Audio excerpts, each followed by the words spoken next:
The morning sun cast long shadows across the orbital station New Geneva as Ambassador Lisa Martinez walked through the metal corridors. Her heels clicked against the floor with each step. Today was the day humanity would meet their first alien, visitors. After months of radio signals and careful planning, the moment had finally come. Captain Jake Murphy stood in the observation deck, watching the dark space beyond Earth's orbit. His team was ready for anything. Lieutenant Amy Chang checked her tablet for the 100th time, while Sergeant Pete Collins adjusted his uniform. They had trained for this moment, but nothing could prepare them for what they were about to see. The Vorthak ships appeared like ghosts in the void. They were massive, dark vessels that seemed to grow rather than be built. The metal looked alive, pulsing with soft blue lights that ran along their surfaces like veins. Each ship was 3 times larger than anything humans had ever constructed. "My God," whispered Amy Chang, staring at the alien fleet through the reinforced windows. "How many of them are there?" Captain Murphy counted silently. 15 ships, maybe more hiding behind the large ones. The lead ship moved closer to the station. It made no sound, but the humans could feel something in their bones, a low vibration. That seemed to come from everywhere at once. The docking procedures were unlike anything in human manuals. The alien ship simply grew a tube that connected perfectly with the station's airlock.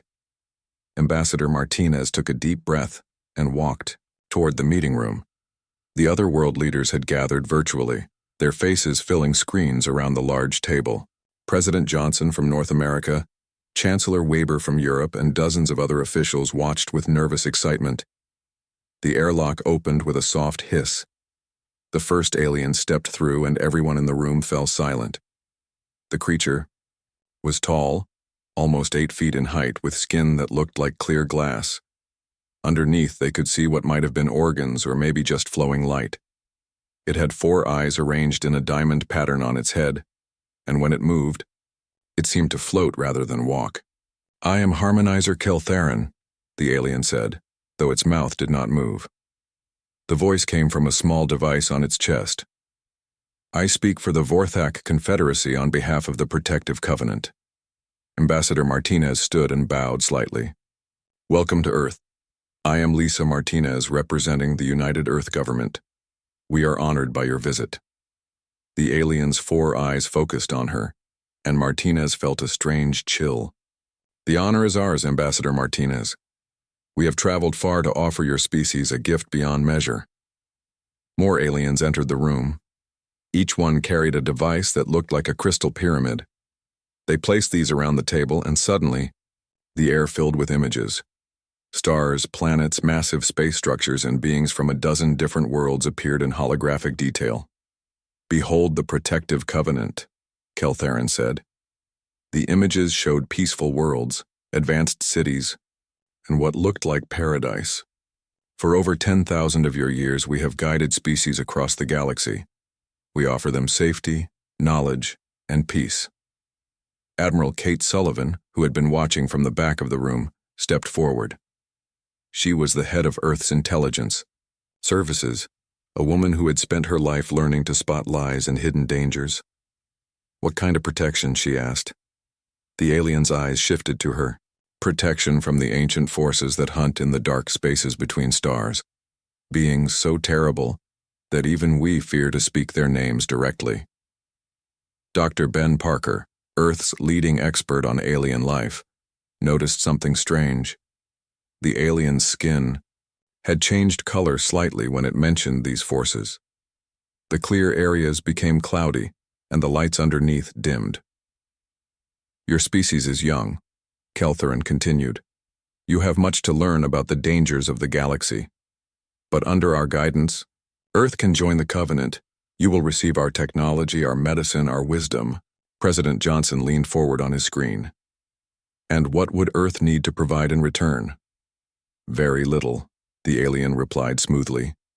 "Some raw materials from your asteroid belt. Agreement to consult with us before expanding beyond your solar system. Small prices for such great rewards." The room buzzed with excitement. Several leaders began whispering among themselves. This seemed too good to be true. advanced alien technology, medical knowledge that could cure diseases, and protection from cosmic threats. But Admiral Sullivan was not impressed. She had spent too many years dealing with people who offered something for nothing. There was always a catch. "Tell us about these threats," she said. "What exactly are we being protected from?" The alien paused. For just a moment, all four of its eyes looked uncertain. "They are ancient, powerful, forces that your species is not ready to understand." Dr. Parker stepped closer, his scientific curiosity overriding his caution. "Are they other aliens? Machines? Natural phenomena?" "They are difficult to explain in your language," Keltharin said. The cloudiness in its skin was spreading. "Perhaps when your species has matured under Covenant guidance, you will be ready for such knowledge." Commander Rick Hayes, who had been silent until now, stood up from his chair. He was a military man, used to clear answers and straight talk. The alien's vague responses bothered him. "With respect," Hayes said, "you're asking us to sign up for protection without telling us what we're being protected from. That doesn't make sense." The other aliens in the room became very still. Their skin grew darker and the lights underneath stopped moving. Keltharin's four eyes focused entirely on Commander Hayes. "Your species asks many questions," the alien said slowly. "Yes, we do," Hayes replied. "So here's another one. Protection from what exactly?" The silence in the room was complete. Even the hum of the station's systems seemed to fade away. The alien delegation looked at each other, their skin now completely opaque. "We must consult with the Covenant Council," Keltharin finally said. "Your question requires a more detailed response than we are prepared to give at this moment." Ambassador Martinez felt a cold fear growing in her stomach. "How long will this consultation take?" "Not long," the alien replied. "We will return with a fuller explanation of the benefits of Covenant membership." The aliens left as quietly as they had come. Their ships pulled away from the station, but they did not go far. They remained at the edge of Earth's solar system, waiting. In the meeting room, the human leaders sat in uncomfortable silence. What had seemed like humanity's greatest opportunity now felt like something else entirely. The question that Commander Hayes had asked hung in the air like a warning. Protection from what? And why were the aliens so afraid to answer? Part 2. The Investigation. While Earth's politicians debate the offer, Admiral Sullivan authorizes a covert investigation. She assigns Captain Murphy and his team to analyze every piece of data about the Vorthak and their so-called covenant. Dr. Sarah Kim, a quantum archaeologist, begins studying the energy signatures left by Vorthak ships, discovering they're far older than claimed. Lieutenant Commander Matt Johnson leads a team examining intercepted Vorthak communications. They discover the aliens use a complex frequency pattern that seems designed to mask emotional undertones. When decoded, these patterns reveal something startling. The Vorthak are terrified. Meanwhile, civilian analyst Grace Turner uncovers historical anomalies in the galactic database the Vorthak provided. Several member civilizations listed in their covenant have energy signatures consistent with dead worlds. When questioned, the Vorthak claim these species transcended physical existence through their protection. The breakthrough comes when Dr. Parker notices that Vorthak biology shows signs of genetic tampering, not evolution, but deliberate modification for compliance and docility. Sergeant Collins, monitoring deep space sensors, detects massive energy signatures at the edge of the solar system. Whatever the Vorthak fear, it might already be watching Earth. Captain Murphy's team realizes the terrible truth. The Vorthak aren't offering protection, they're offering surrender. The protective covenant is actually a galactic protection.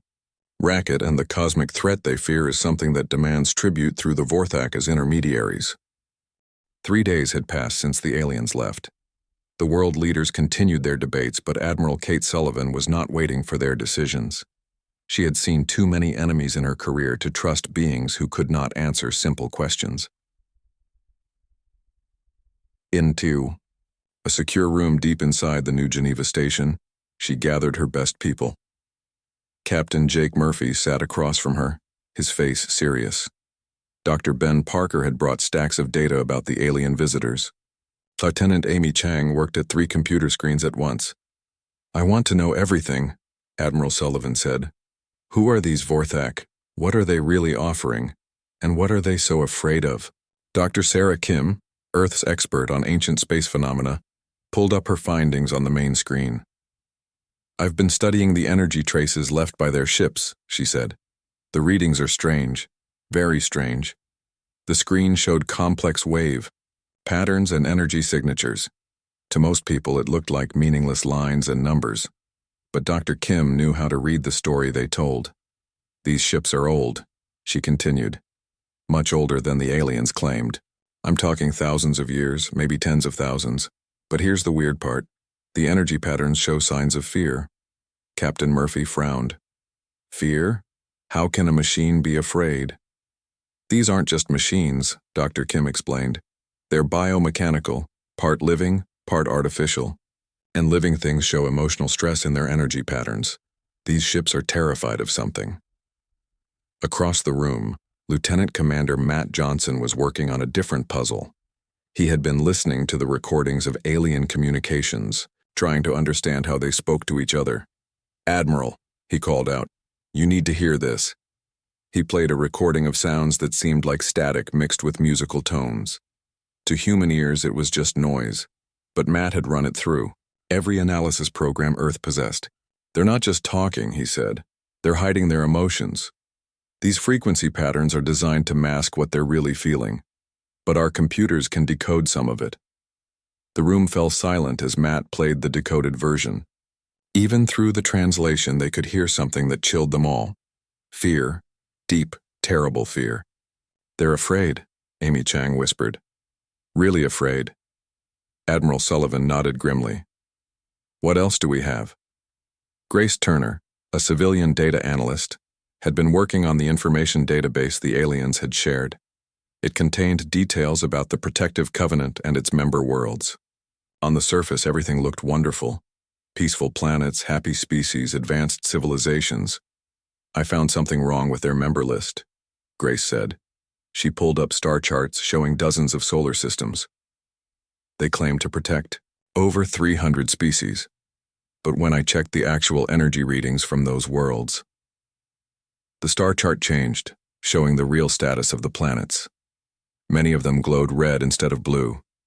"Dead," Grace said simply. "Completely dead. No life signs, no energy signatures, nothing. Just empty rocks floating in space." Dr. Parker looked up from his biological scans. "I asked them about this yesterday. They said those species had transcended physical existence through their protection program."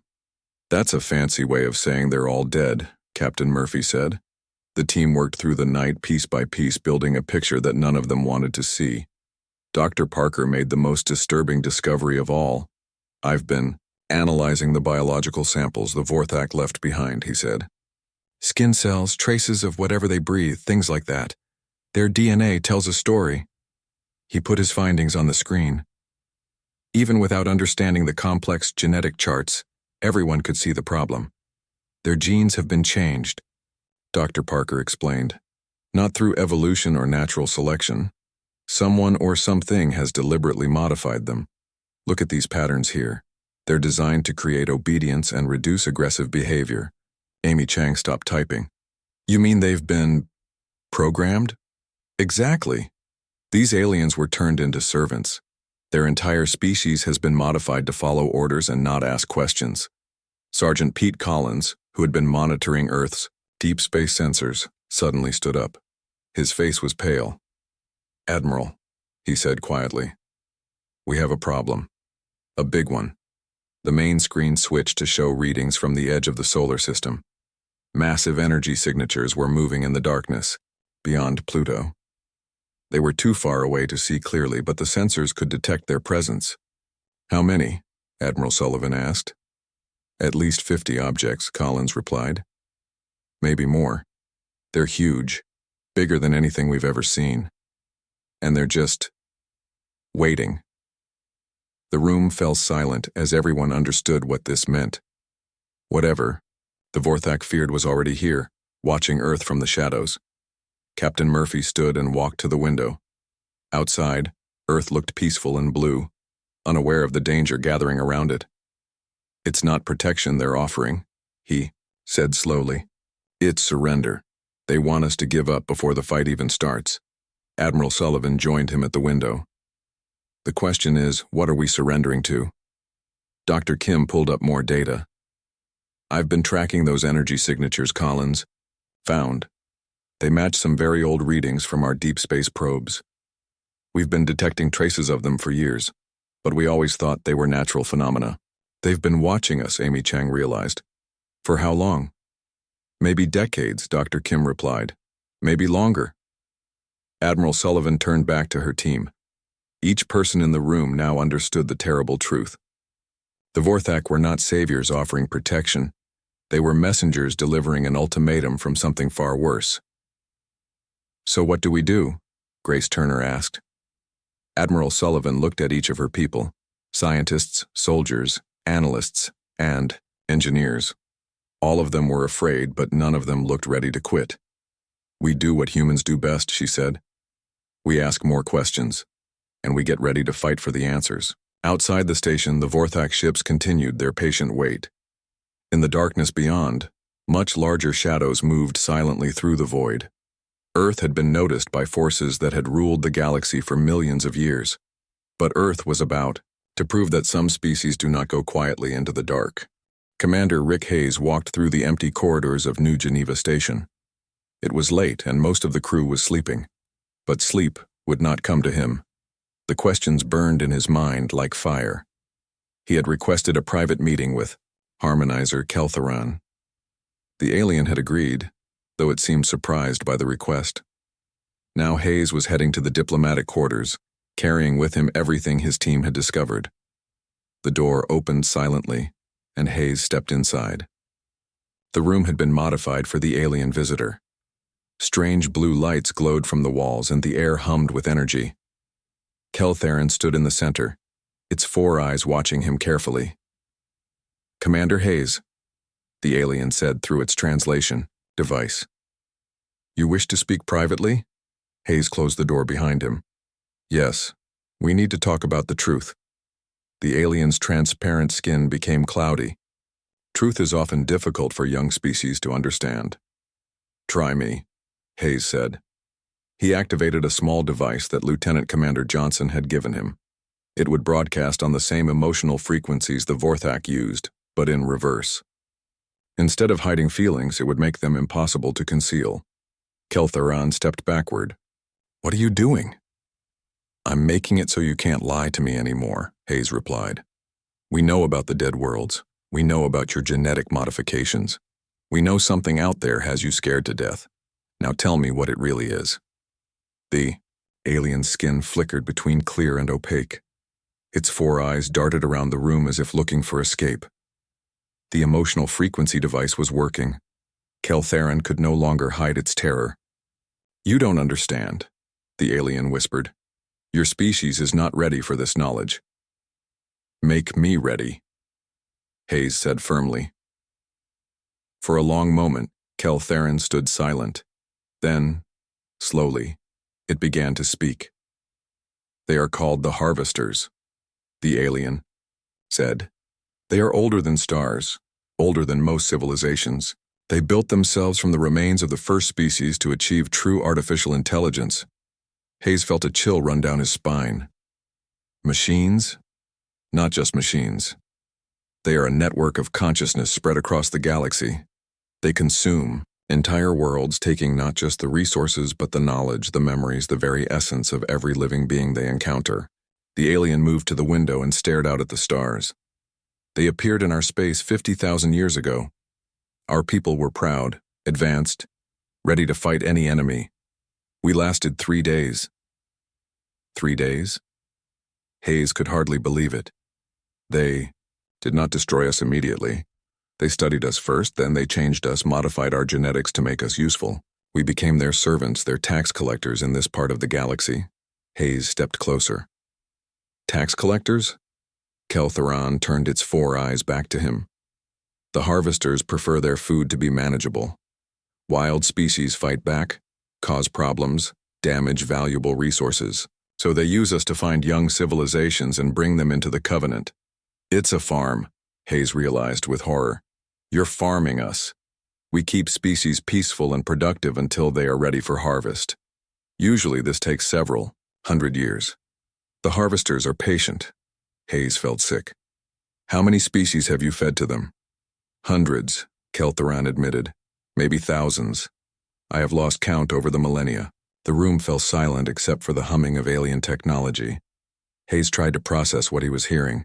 Earth was being prepared for slaughter by beings that had conquered the galaxy before humans had even discovered fire. Why haven't they just taken Earth already, he asked. Keltheran's skin became even more cloudy.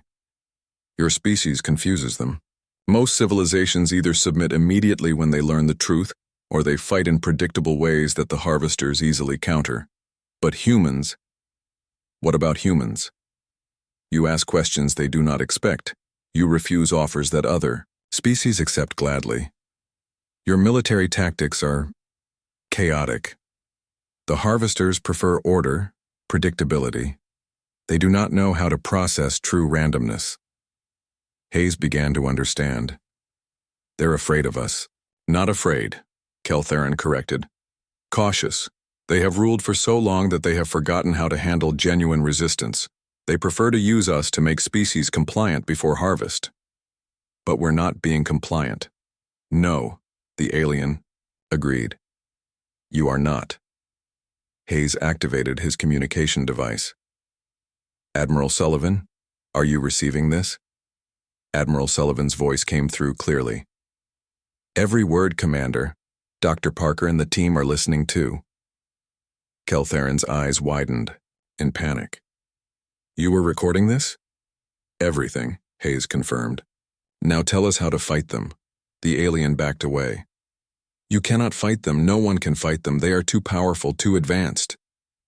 Dr. Parker's voice came through the communicator. Commander Hayes, ask about their technology. How do their systems work? Hayes repeated the question. Keltheran was shaking now, the emotional frequency device making it impossible to resist. Quantum networks, the alien said helplessly. They link their consciousness across vast distances through quantum entanglement, but the networks require perfect order to function. Any chaos in the data stream causes system errors. Amy Chang's excited voice crackled through the device. Commander, we've been analyzing their ship patterns. They move in perfect mathematical formations. They can't handle true randomness. Admiral Sullivan's voice was grim but determined. Commander Hayes, get back here immediately. We have work to do. Hayes looked at the terrified alien. What happens to your people if Earth fights back? If you resist and lose, they will destroy your world completely, Keltheran said. If you resist and win... The alien paused. Hope, flickering in its 4 eyes.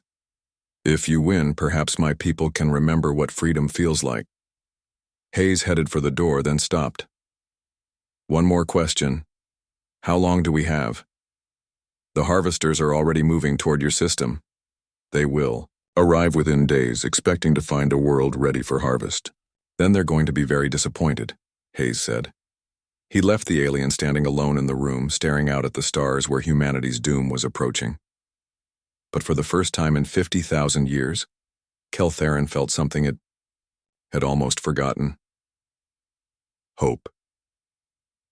In the command center, Admiral Sullivan gathered her team. The truth was terrible, but it was also liberating. Now they knew what they were fighting for, not just Earth's survival, but the freedom of every species in the galaxy. Ladies and gentlemen, she said, looking at each person in the room, we have a war to win. Outside, the Vorthak ships remained at their posts, but their crews watched the human station with new interest. Deep in space, ancient machines began to move toward Earth, confident in their power and their plan. They had no idea what they were about to encounter. The emergency meeting room on New Geneva Station had never been so crowded. Every world leader, every military commander, and every scientist who mattered was either physically present or connected by video link. The air was thick with tension and fear. Admiral Kate Sullivan stood at the center of it all, her face calm despite the chaos around her. She had spent the last 6 hours explaining everything they had learned. The room erupted in arguments as soon as she finished. "We have to surrender," shouted Colonel Dan Foster, his face red with anger. "You're talking about fighting beings that have conquered the entire galaxy. It's suicide." General Nancy White slammed her hand on the table. "And what's the alternative, Dan? Become their cattle? Wait quietly while they fatten us up for slaughter?" President Johnson's voice crackled through the speakers. "How do we even fight something like this? They have technology we can't understand." Dr. Ben Parker stood up from his corner. "Actually, we might have an advantage they don't expect."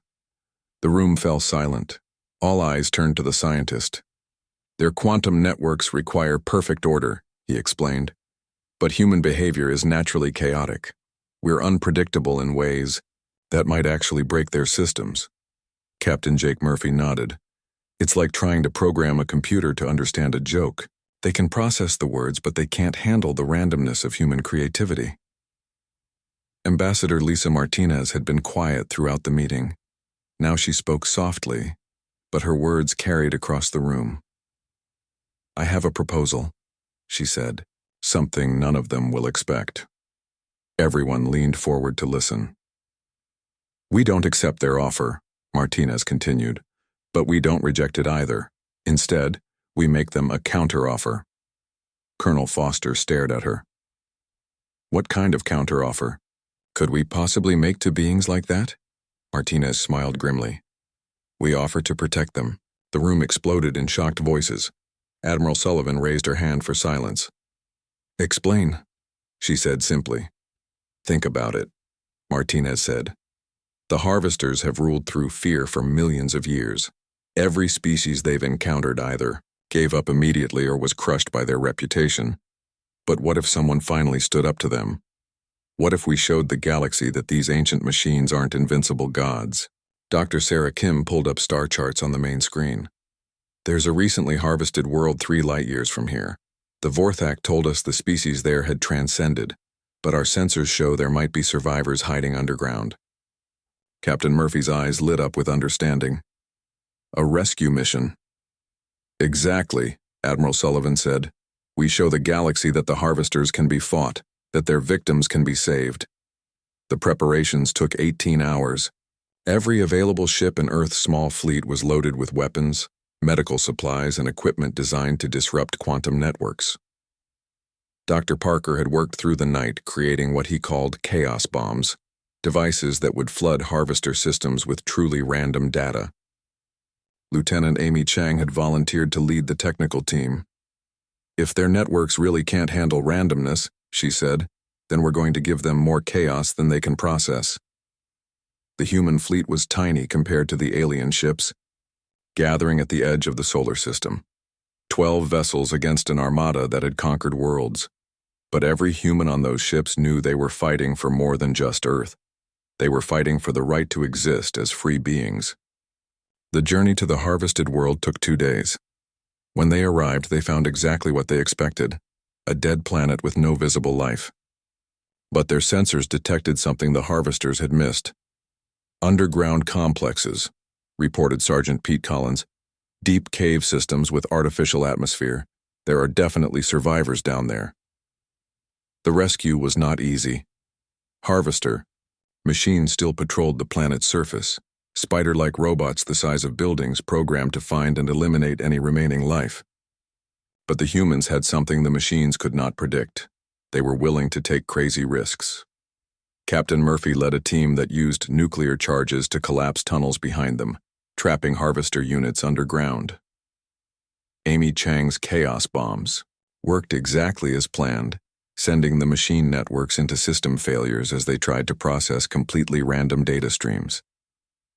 Dr. Parker made contact with the survivors, a species called the Keth-Mori, who had been hiding in deep caves for months. They were tall, thin beings with large eyes adapted for darkness. When they saw the humans, they could hardly believe it. "You came back," whispered their leader, a being called Seer Vashidi. No one ever comes back. We're not like everyone else, Captain Murphy replied. The rescue revealed something crucial. The harvester machines were indeed powerful, but they were also predictable. They followed programmed patterns, responded to threats in calculated ways, and could not adapt to truly creative tactics. They're like chess grandmasters playing against people who don't know the rules, Amy Chang observed. They can't win if we don't play their game. The human fleet returned to Earth with 47 Kethmori survivors and a treasure trove of captured harvester technology. But more importantly, they brought proof that the galaxy's greatest nightmare could be defeated. Admiral Sullivan immediately broadcast a message across the galaxy using the captured harvester communication network. Her words reached every world, every species, every corner of space where intelligent life existed. "This is Admiral Kate Sullivan of Earth." Her voice echoed through the void. "We received an offer of protection and asked a simple question. Protection from what? Now we know the answer. And we have a message for every free being in the galaxy." The broadcast showed footage of the rescue mission, humans fighting harvester machines and winning. It showed the rescued Kethmori, alive and free after months of hiding. "The harvesters are not gods," Sullivan continued. "They are old machines, following ancient programs. They rule through fear because no one has ever challenged them. But Earth rejects their rule. We offer protection to anyone willing to stand up and fight for their freedom." The message ended with words that would become humanity's battle cry across the stars. We asked, "From what?" and discovered the monsters were afraid of us. The response was immediate. Across the galaxy, species that had hidden for millennia began to emerge. Worlds thought dead revealed surviving populations. The Vorthak themselves began to remove their genetic modifications, remembering what it felt like to be free. The harvesters, for the first time in millions of years, experienced something they had never felt before: uncertainty. Their perfect order was being challenged by pure, unpredictable chaos, and chaos, as it turned out, was something humans did very well. The war for galactic freedom had begun, and humanity had just taught the universe its most important lesson. Sometimes the best protection comes from refusing to be protected at all.